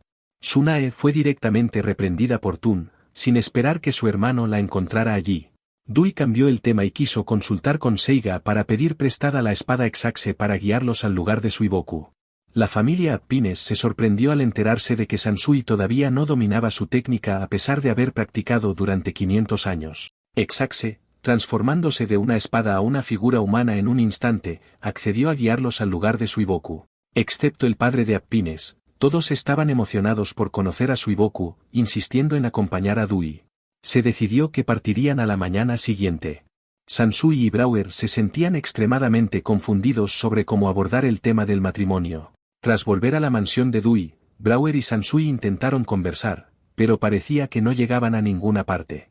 Inicialmente, ninguno de los dos se atrevía a hablar, creando un ambiente incómodo. Luego, ambos hablaron al mismo tiempo. Brower estaba preocupada por parecer inoportuna al interrumpir a Sansui. Con la mente en un torbellino, le costaba expresar directamente su deseo de casarse con Sansui. Sansui también estaba igualmente confundido. Después de 500 años, era la primera vez que enfrentaba una situación así con una mujer. Brouwer finalmente logró decir que quería que Sansui se hiciera responsable. Sansui se quedó perplejo, sin saber por qué tenía que asumir esa responsabilidad. A la mañana siguiente, ante todos, Sansui anunció que él y Brouwer habían decidido casarse. Mientras todos aún estaban sorprendidos, Dui apresuró a todos a subir al carro para visitar a Suiboku. Después de medio día de viaje, finalmente llegaron al bosque en la frontera del reino de Arcana. Por respeto a Suiboku, Sansui y los demás decidieron caminar en lugar de usar el carruaje. Dui, después de caminar un rato, empezó a impacientarse, deseando saber cuánto tiempo más tardarían en encontrar a Suiboku. Suiboku apareció de repente, sorprendiendo a todos. Exaxe, al ver a Suiboku después de tanto tiempo, no pudo contener las lágrimas. Corrió hacia Suiboku y se lanzó a sus brazos. Desde que Suiboku lo dejó en la roca en la cueva, Exaxe no había dejado de pensar en él, siempre recordando a su antiguo amo. A pesar de haber dicho antes que Suiboku era una persona difícil de tratar, al reencontrarse, Exaxe se llenó de emociones. Suiboku no rechazó el abrazo de Exaxe, acariciándolo como un hermano mayor a un menor. Después de escuchar a Sansui relatar su vida en los últimos 5 años desde que dejó el bosque, Suiboku también se alegró de que su discípulo ahora tuviera una familia. No olvidó recordarle a Rein que visitara la tumba de la mujer de cabello plateado que la protegió en su niñez. Suiboku luego volvió a preguntar a Seiga y Sansui sobre el significado de ser el más fuerte. Seiga realmente quería entender el concepto de Suiboku sobre un espadachín de gran renombre. Suiboku respondió que la manera de actuar y comportarse de Sansui era su ideal. Poco después, Suiboku mencionó que 2 extraños habían venido a buscar a Rein, lo que despertó sospechas sobre las intenciones de estos desconocidos. Dui especuló que la visita de estos extraños a Rein podría estar relacionada con un evento de hace 5 años y que incluso podría involucrar al Imperio Domino. En la mansión de los Caputo, Pallid tuvo una conversación secreta con Stendo. Pallid reveló que el líder del Imperio Domino había enviado tropas al este del territorio de los Caputo, exigiendo la entrega de Nessie y otros nobles refugiados allí. Stendo inmediatamente supo que era una excusa, ya que el Imperio Domino había planeado invadir Caputo desde hacía tiempo. Pallid también era consciente de este sucio plan, pero se sentía impotente. Stendo no entendía por qué Caputo quería enfrentar la situación solo en lugar de pedir ayuda a otros nobles o a la familia real. Algunos líderes de la familia real poseían 4 de los 8 tesoros sagrados, incluyendo un Gaikyo, un objeto capaz de duplicar cualquier herramienta. Pallid mencionó a Seiga y Sansui, quienes poseían poderes increíblemente fuertes capaces de aplastar cualquier obstáculo en su camino. Stendo había oído hablar de Sansui, un hombre capaz de usar una espada de rayos para derrotar a un ejército real entero. Pallid dijo que los Caputo también tenían a la persona más poderosa entre los magos. La fuerza de este individuo, llamado Kyoube Souzou, era indiscutiblemente 50 veces mayor que la de otros magos destacados. Kyoube Souzou, capaz de usar todos los elementos y destruir regiones enteras, estaba con el líder de los Caputo. Souzou estaba a punto de probar su poder, lo que hacía que todos estuvieran alerta. Souzou estaba muy confiado y valoraba mucho la protección de la ciudad de los Caputo, por lo que se esforzaría al máximo. El líder de los Caputo no podía decir más que 2 palabras: confianza total. En ese momento, no había nadie más competente que Souzou para derrotar al enemigo. Pocos minutos después, el ejército enemigo comenzó a acercarse a las puertas de la ciudad. Souzou, conocido como la Carta de Triunfo de los Caputo, fue encargado de aniquilar al ejército invasor. Justo cuando el líder terminó de hablar, Souzou creó una enorme esfera mágica en el cielo. El ejército enemigo, que estaba confiado en su inminente ocupación de la ciudad de Caputo, se paralizó de inmediato ante el poder de la esfera mágica. La esfera se expandía cada vez más y cuando se acercó a los soldados, estos se dieron cuenta de que era una esfera de fuego capaz de incinerar una región entera. Souzou controló la esfera para que cayera sobre el ejército enemigo, quemándolo todo hasta dejar solo cenizas. Tanto el ejército de los Caputo como el propio Souzou se quedaron asombrados ante su propia capacidad destructiva. El humo de la esfera llamó la atención de Nessie, quien deseaba obtener al mago que había creado tal poder para derrocar al Imperio Domino. Entonces, un guardia informó a Nessie que habían encontrado al último sobreviviente de la familia real. El padre de Appines y el hermano mayor de Dui, sin saber cómo, terminaron siguiendo al grupo hasta la frontera de Arcana. Tan pronto como bajaron del caballo, el hermano mayor de Dui confrontó a Tun, preguntándole quién era para acercarse a su hermana. Excepto por Sansui, los demás todavía estaban en el bosque hablando con Suiboku. Al salir del bosque, sintieron una atmósfera extraña a su alrededor. Apines y Dui se sorprendieron al ver a su padre y a su hermano siguiéndolos hasta allí. Tun notó la presencia del hermano de Dui, le sonrió amigablemente y se dispuso a darle la mano. Pero de repente, el hermano de Dui cambió su tono y amenazó con atacar a Tun con su espada. Sansui tuvo que intervenir con un golpe para calmarlo. El padre de Apines explicó que después de que el grupo de Sansui se fue, la familia Caputo se puso en contacto con él. Un nuevo ejército invasor del Imperio Domino había llegado, pero fueron repelidos por un solo mago. La situación aún no había terminado. El hermano de Dui agregó que la familia Caputo tenía un poderoso mago bajo su mando, y parecía que la familia real estaba considerando ideas temerarias debido a su falta de fuerza militar. Podría ser que utilicen a este mago y a Sansui como comodines para evitar una guerra. Desde el día en que Sansui derrotó a la Guardia Real y el hermano de Dui se convirtió en el jefe de la familia real ha mantenido un rencor contra Sansui. Ahora, el grupo debía partir inmediatamente hacia el territorio de los Caputo. La discusión sobre aceptar a un discípulo se pospuso para atender primero este asunto más urgente. Los hermanos Tun y Sunae, siendo extranjeros, preocupaban al padre de Apines, que no quería que se vieran involucrados. Sin embargo, ambos expresaron que la gente de Mahan nunca huye de la guerra. Tun mencionó que había causado problemas a Palit, así que si su país estaba en peligro, él estaría listo para ayudar. Dui estaba completamente fascinada por la nobleza de Tun. En su mente, todo giraba alrededor de él. Sansui sugirió que Tun acompañara a Dui, a lo que él aceptó alegremente, a pesar de la furia del hermano de Dui. Así, los jefes de las 4 grandes casas nobles y sus ases bajo la manga, o en otras palabras, sus héroes, se reunieron en Caputo. En la frontera del territorio de Caputo, después de repeler a las fuerzas invasoras, Souzou se quedó en estado de shock en el lugar donde cayó la bola de fuego. Palit y su comitiva también estaban presentes, ella estaba preocupada por el estado mental de Souzou, quien había permanecido sentado en la misma posición desde el final de la batalla. El líder del ejército de Caputo también estaba muy preocupado por el estado de ánimo de Souzou y quería apoyarlo sinceramente. Souzou notó la presencia de Palit y le sonrió, saludándola. Palit agradeció profundamente a Souzou, sin él, la ciudad de Caputo habría estado llena de invasores. Sin embargo, la batalla aún no había terminado. Palit declaró que la familia Caputo sería la que acabaría con ella, ya que era su responsabilidad. El grupo de Sansui continuó su viaje. Dui estaba un poco perturbada por no poder viajar en el mismo carro que Tun. Su rostro reflejaba clara desilusión. Por el contrario, el hermano de Dui se sentía aliviado por esta separación. No quería que su hermana prestara demasiada atención a Tun. El ambiente en el carro era asfixiante. Sansui rompió el silencio, preguntando al hermano de Dui si alguien había buscado a Rain en la villa de los Opeid. Brower sospechaba que era alguien del grupo de nobles del Imperio Domino refugiados en Arcana. Rain se sintió inquieta y preguntó a Sansui si todo estaría bien. Sansui la tranquilizó con suavidad.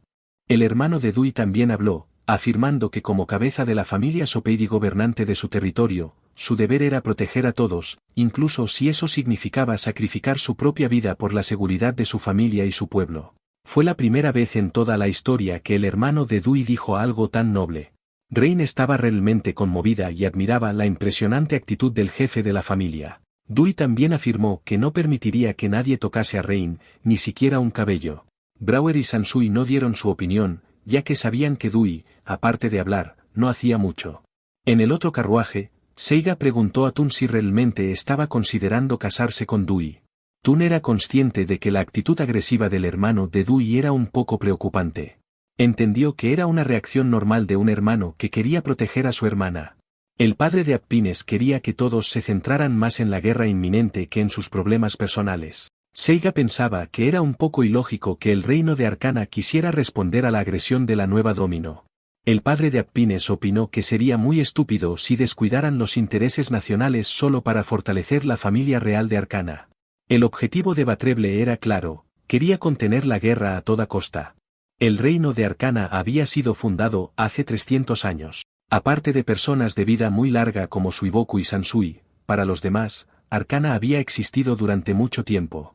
El país tenía 4 casas nobles principales, con poder comparable al de la familia real. Estas casas nobles habían apoyado militarmente a la familia real desde antes de la fundación del reino. Las 2 familias guerreras eran los Sopeid y los Batreble. Los Caputo eran una familia que generaba generaciones de soportes llenos de compasión. Finalmente, la familia de comerciantes maldita, los Distia, habían contribuido enormemente a la familia real durante la fundación del reino. Cada generación de la familia real otorgaba a estas familias un territorio tan grande como el suyo y con él, un grado de poder. Aunque esto sonaba bien en teoría, en realidad, el reino tenía 5 regiones, y la familia real solo gobernaba una de ellas. En tiempos de crisis, las 5 familias se unían, pero luego el rey ya no podía controlar el país según su voluntad. Además, el poder no lo era todo. La familia Sopeid había abofeteado a la familia real permitiendo que Sansui derrotara a los guardias reales. Actualmente, Arcana tiene 4 héroes que representan a las 4 familias, conocidos como los ases bajo la manga. Además, poseen 2 de las 8 armas sagradas, inaccesibles para la familia real. Así como las 4 grandes casas nobles están preocupadas por las temeridades de la familia real, ésta teme el creciente poder de las grandes casas nobles en todo el país. Es comprensible que la familia real desee tener su propio as bajo la manga. En la mansión de los Caputo, Estendo y su padre estaban teniendo una conversación secreta. Estendo comentó que en ese momento no podían ni tocar un dedo de Fusiukyo, quien lideraba el nuevo gobierno y había derrocado con éxito al Imperio Domino. El tema que el rey de Arcana quería abordar era cómo obtener una de las 4 armas sagradas de Ukyō. Estendo quería aprovechar la guerra inminente para lograrlo. Nessie llegó para pedir una audiencia con el rey de Arcana a cualquier costo, como un noble traidor. También quería hablar sobre la hija de la espada sagrada.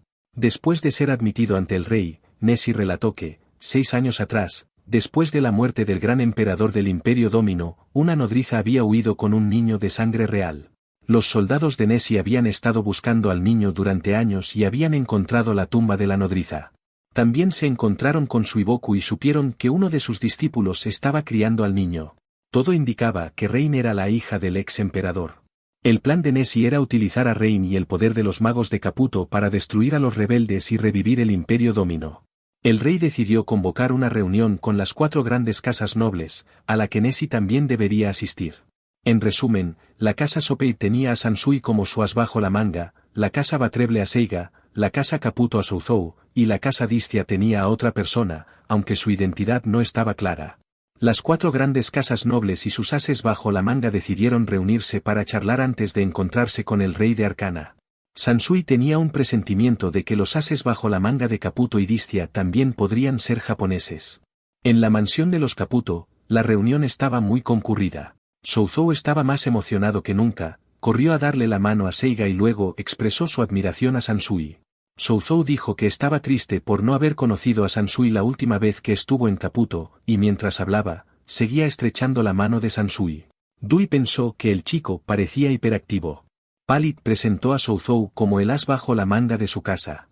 Seiga y Sansui encontraron que todos en la casa Caputo eran amables y amigables. El ambiente se volvió aún más animado cuando llegó la familia Distia. Además del patriarca, trajo a una mujer llamada Pandora y a un hombre llamado Shan. El representante de la casa Sopeid, el hermano de Dui, saludó al señor Distia, el padre de Apines, en representación de la casa Batreble, no escatimó elogios para Distia como un gran general. Desde la llegada de la familia Distia, Sansui no sintió nada especial de Shan, pero Pandora le daba una sensación muy extraña y malévola. Tanto Shan como Pandora poseían una apariencia encantadora, compartiendo rasgos faciales afilados y un aura indiscutible.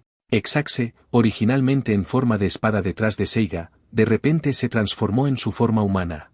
Exaxe estaba extremadamente feliz al reencontrarse con Pandora, quien también era una de las armas sagradas capaces de traer desastres. Pandora se rió al saber que Seiga era el nuevo amo de Exaxe.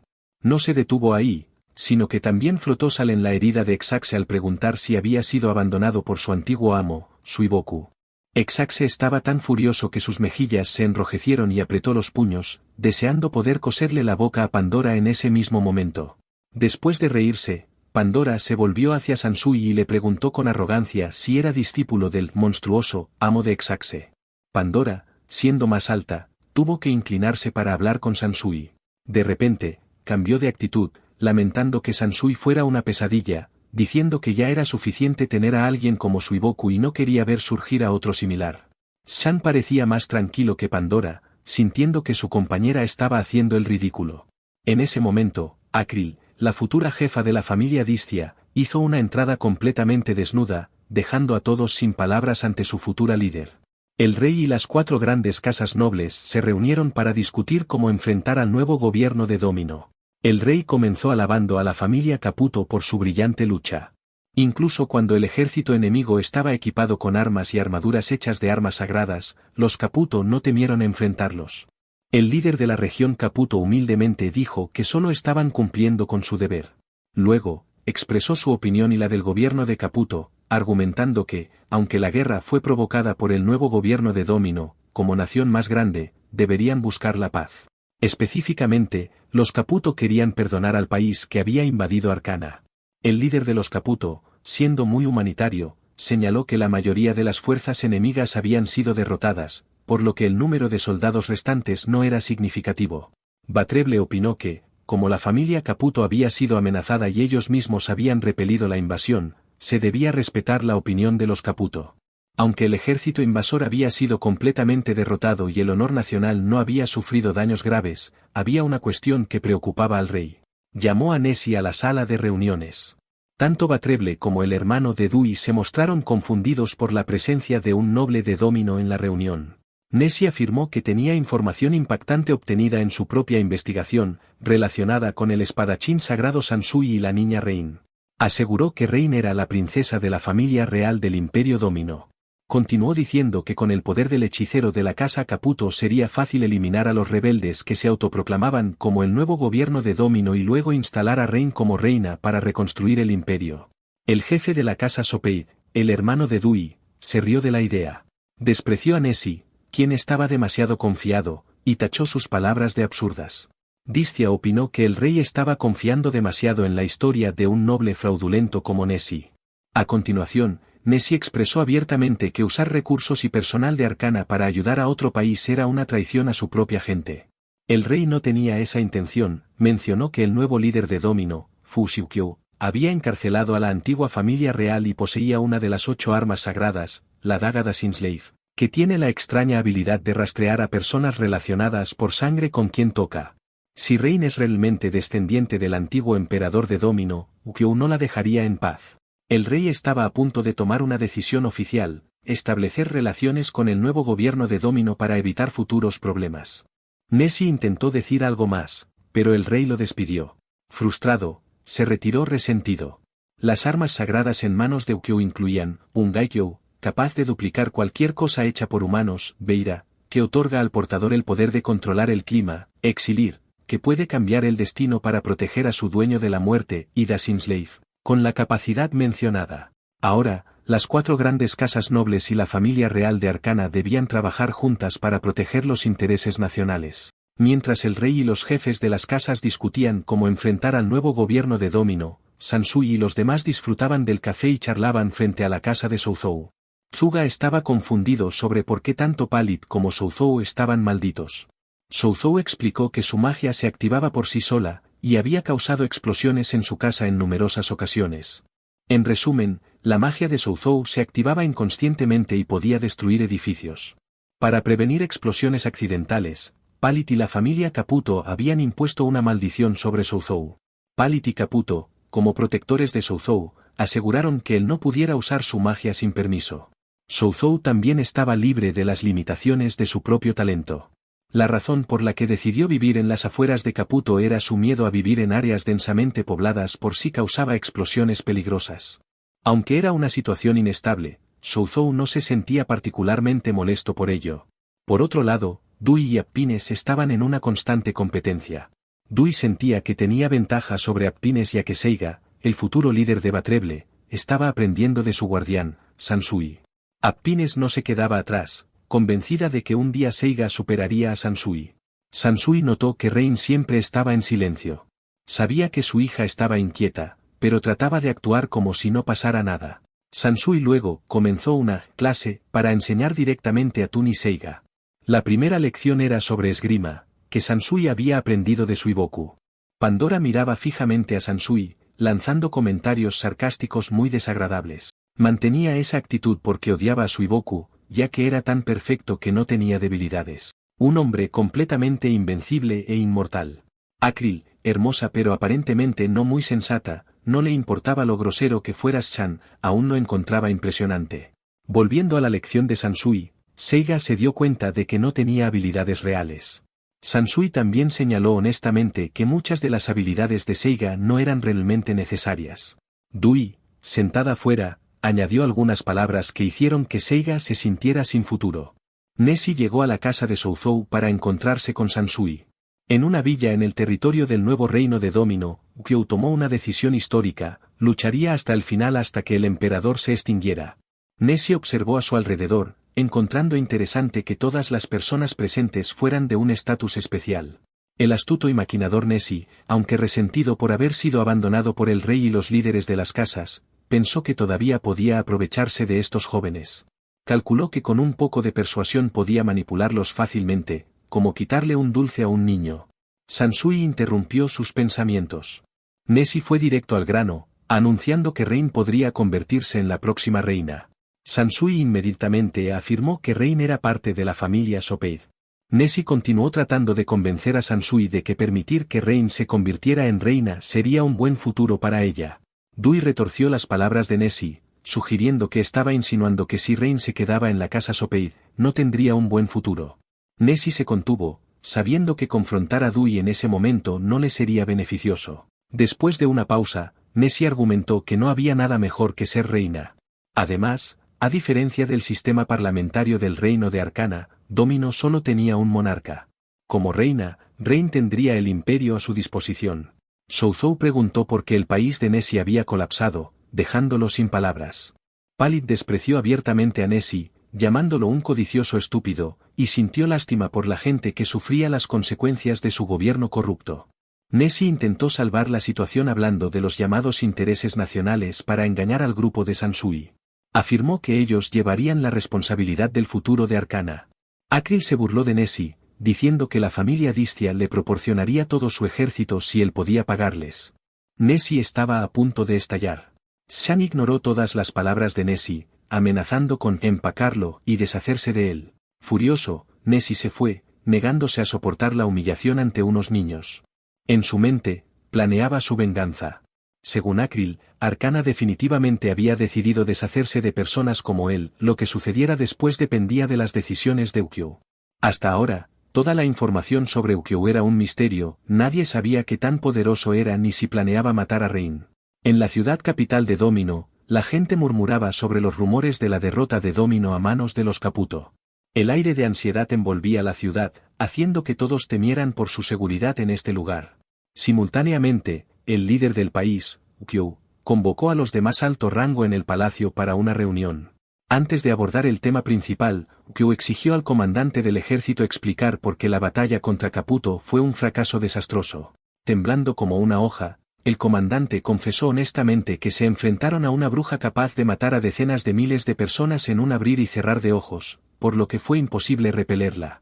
Implorando una oportunidad para redimirse, el comandante, un actor clave en la rebelión, fue interrogado por Ukyou sobre cómo explicaría a las familias de los soldados caídos sobre su derrota.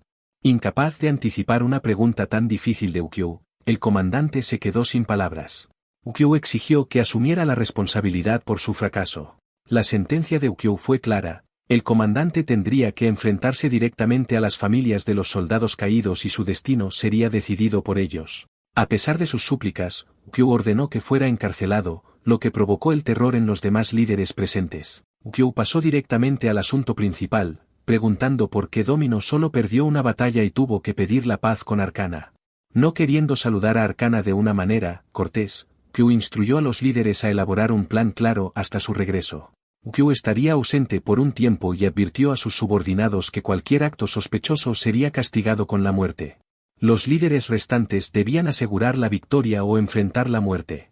De vuelta en su estudio, Ukyou estaba tremendamente perturbado porque las cosas no iban según lo planeado. Bahar y Dasinslave tuvieron una discusión y Eslis tuvo que intervenir para resolverla. Uqiu se negaba a morir sin completar sus objetivos y juró limpiar la última gota de sangre del antiguo emperador del mundo. El carruaje de Uqiu entró en territorio de Caputo. Antes de avanzar completamente a la ciudad, pasaron por un profundo hoyo, un vestigio de la batalla de Souzhou contra los invasores. Desde la torre de observación, el rey de Arcana creía que Uqiu se arrepentiría de haberse enfrentado a Arcana al ver el enorme hoyo. Para el rey, el interés nacional era primordial y no tendría piedad con aquellos que quisieran socavar a Arcana. Si Uqiu se rendía y proponía la paz, el rey solo pediría una compensación por los costos de guerra. Sin embargo, lo primero era terminar la guerra sin sentido. Uqiu fue llevado a la sala de recepciones de la mansión Caputo. Mientras tanto, Nessie ejecutaba un plan siniestro. Ordenó a sus subordinados seguir a Uqiu y vigilar la casa de Souzhou, donde estaba el grupo Sansui. Además, Nessie contrató a un par de soldados mandí. Su intención era matar a todos, asegurándose de que Rain sobreviviera. Mientras saboreaba su copa de vino, Nessie imaginaba a los magos y nobles de Sansui pereciendo. Si Rain se convertía en el heredero, el imperio de Domino resurgiría, garantizando su posición después de la guerra. Nessie se negaba a apoyar la rebelión de Uqiu, considerándolo un error tonto.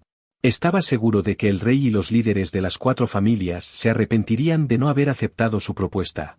Nessie ya se regocijaba imaginando al rey y a las 4 familias rogándole.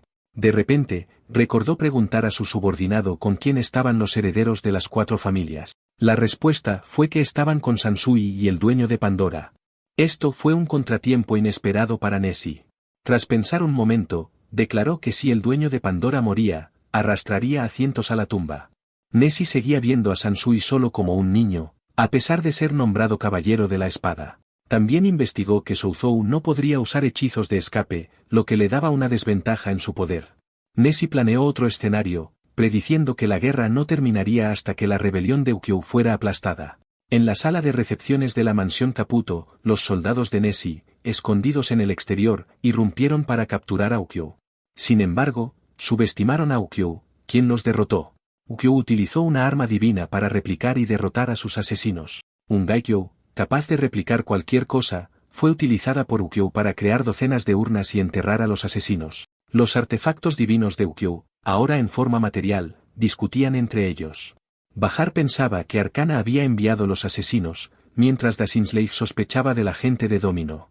Exilir, curiosamente optimista, encontraba el intento de asesinato interesante, viéndolo como una oportunidad de entrenamiento. Otros 2 asesinos aparecieron, utilizando la técnica de corte de viento, para atacar a Uqiu. Siendo un hechizo, esto representaba una desventaja para Uqiu. Aparecieron más asesinos, y ahora Uqiu estaba rodeado. En una situación desesperada y sin magia propia, su única esperanza eran sus artefactos divinos. Cuando los cuchillos de los asesinos estaban a punto de alcanzarlo, algo extremadamente afilado los atravesó. 3 asesinos a su izquierda murieron instantáneamente. El responsable era un hombre bestia en armadura, empuñando una gran espada. Los 4 artefactos divinos de Uqiu estaban atónitos ante alguien capaz de usar 4 poderes simultáneamente. Los 2 asesinos restantes se abalanzaron para capturar a Uqiu antes de que fuera protegido. El hombre bestia invocó un hechizo de espacio separado alrededor de Uqiu. En un instante, una caja de vidrio transparente rodeaba a Uqiu, asegurando su seguridad en un espacio inquebrantable. Los asesinos restantes estaban desconcertados, sin saber cómo capturar a Uqiu. El hombre bestia saltó sobre la caja, y luego descendió hacia donde estaban los asesinos, matando a uno con su espada. El asesino restante intentó atacar al hombre bestia con fuego mágico, pero él, con reflejos rápidos, se movió detrás del asesino y lo envió al infierno con su espada. Tras eliminar a los enemigos, el hombre bestia volvió a su forma original, revelándose como Seiga. Al anochecer, los mandí que Nessie había enviado para atacar al grupo Sansui se acercaban con antorchas a la casa de Souzhou. Dui, Apines, Akril y Sansui estaban relajadamente sentados frente a la casa, como si nada pasara. Dui ordenó a Sansui decapitar a todos los mandí que se atrevieran a acercarse. Ahora Sansui debía cumplir verdaderamente con la orden de matar. A pesar de que nunca había asesinado a nadie antes, usando su espada de madera solo para paralizar temporalmente, ahora debía obedecer a su señor, Dui, y decapitar a todos los mandí. Sansui estaba en un dilema. El hombre con la antorcha lo vio, y Sansui rápidamente se teletransportó frente a él, derribándolo con su espada de madera, quitándole la espada de la mano. Al caer el hombre, lo decapitó con su propia espada. La sangre manchó la espada y goteó al suelo. Otro atacante se lanzó sobre Sansui, quien, con velocidad sobrenatural, lo desorientó y lo decapitó con su espada original. Sansui miraba las espadas pensando que estos hombres solo usaban armas obsoletas. Los mandí restantes gritaban para atacarlo antes de que pudiera tomar otra espada. Sansui se teletransportó de nuevo, atravesando milagrosamente la multitud hasta llegar al último hombre con la antorcha, arrebatándole la espada de su cintura y decapitándolo. Sansui obedeció fielmente las órdenes de Dui, decapitando a todos los mandí. La escena estaba llena de muerte. Apines, testigo de todo, estaba visiblemente horrorizada. Nunca había visto algo tan atroz. Akril, por otro lado, parecía tranquilo e incluso interesado. Se dio cuenta de que Sansui no usaba fuerza ni magia, sino que calculaba precisamente la posición de los huesos del cuello para decapitar con eficacia. Akril había observado atentamente a Sansui, incluso notando cómo comprobaba la posición de los huesos en su propio cuello al decapitar. Apines no solo temía a Sansui, sino también a la chica a su lado. Dui estaba orgulloso de tener un espadachín tan poderoso a su lado. Apines no entendía por qué alguien como Sansui permitiría que Dui lo mandara de esa manera. Dui explicó que la familia Sopeid estaba protegiendo a Rein. Había una regla no escrita de que un señor protegía a la familia de su sirviente, y por eso obtenía su lealtad. En cuanto a la familia Distia, tenían un as bajo la manga, Shan. Akril también había ordenado a Shan proteger a Rein, y cualquiera que intentara hacerle daño recibiría la muerte de manos de Shan. Otros asesinos que habían visto la batalla en la casa de Souzou se preparaban para moverse hacia allí cuando Shan los interceptó. Shan mostró una sonrisa encantadora, pero ocultaba un aura mortal. Pandora apareció junto a Shan, duplicando el miedo de los enemigos. Los asesinos estaban tan aterrorizados que casi se orinaron encima, pensando que Shan y Pandora estaban en la casa de Souzou. Uno de ellos, impaciente, atacó primero, lanzando su espada hacia Shan. La hoja rozó a Shan, desgarrando su traje de noche oscuro y revelando su abdomen musculoso, lo que pareció interesarle a Pandora. El asesino quedó sin palabras, asombrado al ver que Shan era el compañero perfecto para Pandora. Shan preguntó, aunque ya sabía que venían a capturar a Rein. Los asesinos temblaban tanto que dejaron caer sus armas. Shan se burló de ellos, diciendo que solo estaban ensuciando sus manos para un estado que ni siquiera les recompensaría por su lealtad. En respuesta a una señal de Shan, Pandora se fusionó con él, creando una imponente máquina de sombras. Shan desafió a los enemigos a matarlo si querían recuperar su país. En cuanto a Sansui, casi había acabado con todos los mandí, quedando solo 4 o 5. Sansui, de pie entre un suelo cubierto de cabezas, sosteniendo una espada ensangrentada, era una visión aterradora. Los mandí, viendo a Apines y Akril, decidieron tomarlas como rehenes. Sansui se teletransportó, protegiendo a las chicas. Un mandí, aterrorizado, soltó su arma y corrió. Pero Sansui no permitió que escapara, teletransportándose cerca y decapitándolo. Ahora solo quedaban 4 mandí. Ellos arrojaron sus armas y se rindieron, rogando a Sansui por sus vidas. Sansui declaró que aunque se rindieran, no escaparían a la muerte. Otro mandí, suplicando, dijo que solo lo hacía por dinero y su familia. Sansui simplemente replicó que él también tenía familia, y procedió a matarlo. Dui se acercó, felicitando a Sansui por obedecer las órdenes, pero criticándolo por ser demasiado lento. Sansui aceptó humildemente la reprimenda. Akril valoraba la técnica de espada de Sansui como digna del título del espadachín más fuerte de Arcana, debido a la belleza de sus cortes. Sansui continuó limpiando el área de los insectos restantes. En la casa de Souzou, además de él, estaban Pal y Titsuga custodiando a Rein, que dormía profundamente. Shan y Pandora, después de eliminar a los asesinos en la mansión, regresaron a la casa de Souzou. Shan entonces reveló que durante la batalla había sentido que los asesinos llevaban veneno para matarlo, pero sus esfuerzos fueron en vano. Pandora y Akril estaban irresistiblemente atraídas por Shan, quien se sentía impotente ante estas dos mujeres jóvenes, deseando que alguien las hiciera desaparecer. Todo había sido resuelto, pero aún no había señales de Seiga. Apines estaba segura de que Seiga había manejado todo eficientemente. Dui ahora sentía que tenían buenos compañeros de equipo. En el patio trasero de la mansión Caputo, los hermanos Mahan estaban luchando contra los asesinos. Tsunae, transformada en bestia, usaba sus afiladas garras para matar a los atacantes. Tun, con su habilidad de replicación y velocidad, también eliminó fácilmente a los enemigos en un instante. En la azotea, dos asesinos se dieron cuenta de que había una trampa grande esperándoles abajo. Como la mayoría de sus compañeros habían sido asesinados por los hermanos Mahan, no les quedó más opción que huir. Antes de que pudieran actuar, Brouwer los eliminó con su espada cortaviento. Tun elogió a Brouwer como un compañero de batalla tan hábil como Sansui. Seiga llegó donde estaban Tun y Brouwer, decepcionado por no haber podido eliminar a todos los asesinos él mismo. Recordando las palabras de Dui, Seiga sentía que aún no era lo suficientemente fuerte. Tun, echando sal en la herida, recordó a Seiga que había causado problemas repetidamente. La primera vez, Seiga culpó a su falta de esfuerzo, la segunda, a su arma insuficiente, y en la tercera, finalmente admitió ser un fracaso.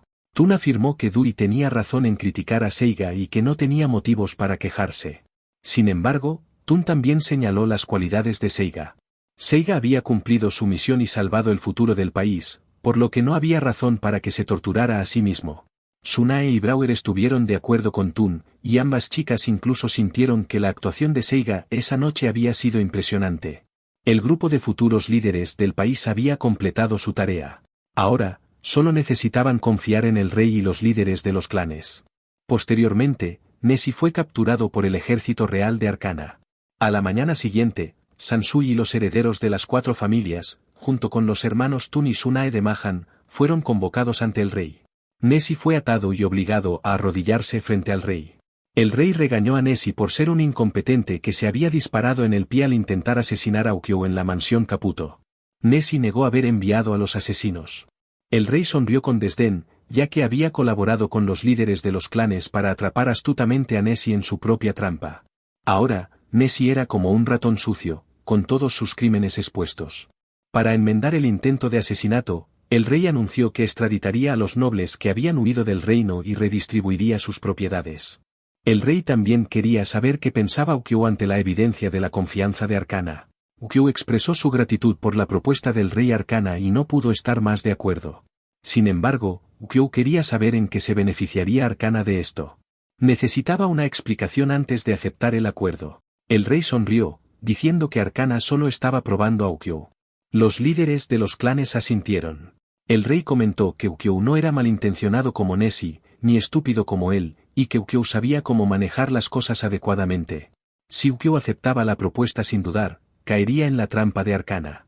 El rey sabía que Ukyo podría imaginar lo que vendría, la nueva Domino, y en particular, Ukyo, considerarían a Arcana como el vencedor. Domino estaría en deuda con Arcana y tendría que aceptar la administración del gobierno de Arcana. Ukyo preguntó al rey si aceptar la ayuda de Arcana significaría convertirse en un estado vasallo. El rey mencionó un asunto importante, una condición que Arcana quería que Ukyo aceptara, una concesión unilateral. El rey reveló que había una niña bajo la protección de Arcana, rumoreada para ser de la sangre del emperador anterior de Domino. Si Arcana no recibía apoyo del tesoro sagrado de Ukyo, querían que Ukyo dejara de perseguir al niño. Ukyo advirtió que Arcana podría hundirse en el fango, a lo que el rey respondió que si era solo un charco de lodo, entonces lo que pedían era un precio bajo. Al final, Ukyo se arrodilló, se rindió y entregó el tesoro sagrado al rey Arcana, pidiendo clemencia para la gente de Nuevo Domino. Así, Arcana y Nuevo Domino podrían ahora caminar juntos. El rey Arcana y el líder de Nuevo Domino oficialmente colaboraron. De ahora en adelante, la lluvia ya no sería una preocupación para la gente.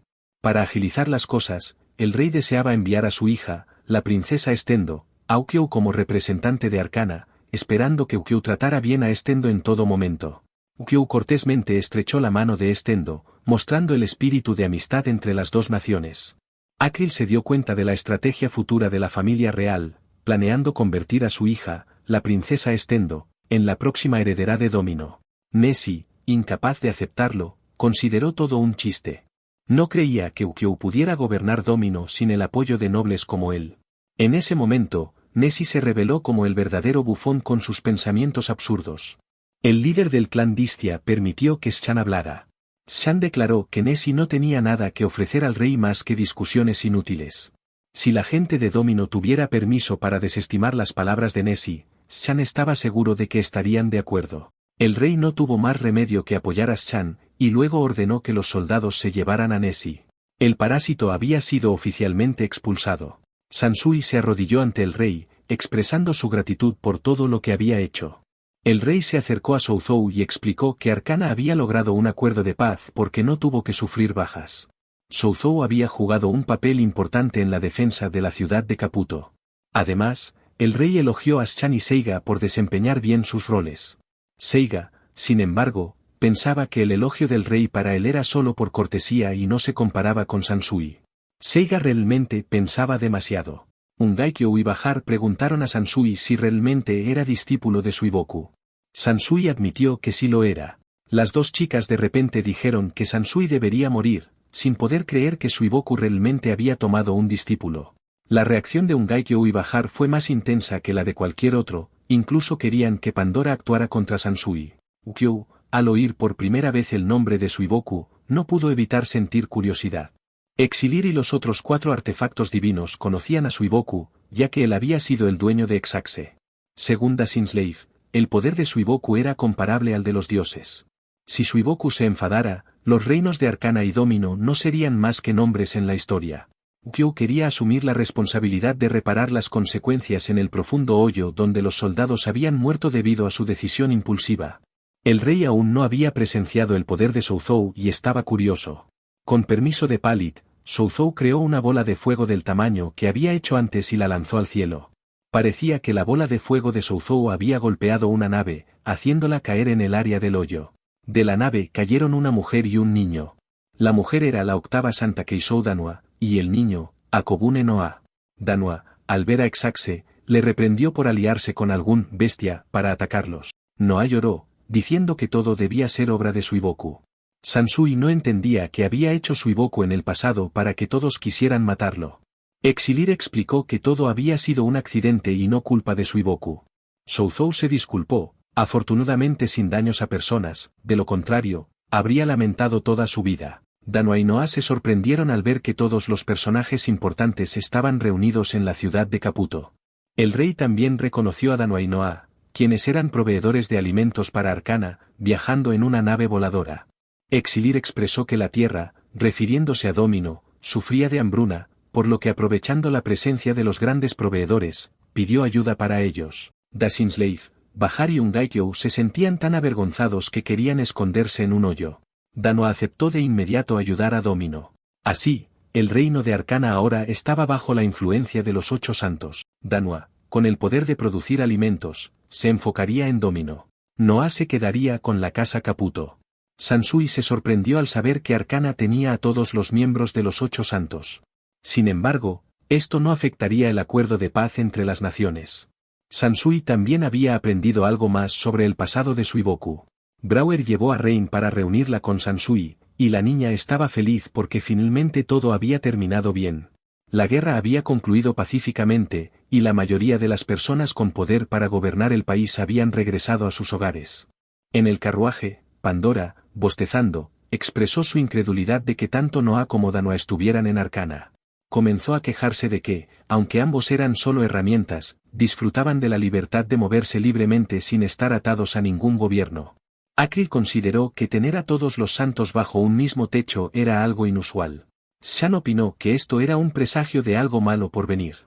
Akril, con entusiasmo, se dirigió al líder del clan Distia, su abuelo, diciendo que si algo malo sucediera, tendrían que depender de él para resolverlo de nuevo. El señor Distia solo suspiró, sabiendo que pronto estaría ocupado una vez más.